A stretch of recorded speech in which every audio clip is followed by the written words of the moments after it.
ఇక కన్యా రాశి.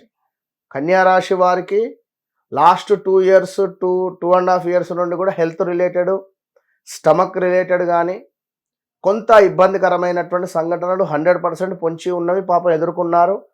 ఇప్పుడు ఏమిటి అంటే భార్యాభర్తలకు సంబంధించినటువంటి ఇబ్బందులు కానీ, కొంతమేర మాస్ ఫాలోయింగ్ కానీ రాజకీయవేత్తలకు, కొంతమేర వీరిపై తప్పుడు ప్రచారాలు రావడం కానీ, కొన్ని సంబంధం లేని విషయాలు కానీ, మాటలు కానీ, అంటే వీరిపై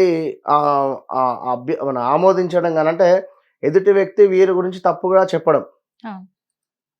పలానా వ్యక్తి మంచివాడే, బట్ ఎదుటివాడు చెప్పినటువంటి మాటలు వేరే వ్యక్తి వినడం వల్ల చెడుగా వెళ్ళే ఇలాంటిగా ఉండేటువంటి పరిస్థితి ఉంటుంది. సో మీ చుట్టూ ఉండేటువంటి వారు ఎవరైతే ఉన్నారో వారిని కాస్త దూరం పెట్టండి. మీ సీక్రెట్స్ ఏమున్నా వారికి చెప్పకుండా ఉండండి. చాలా జాగ్రత్త.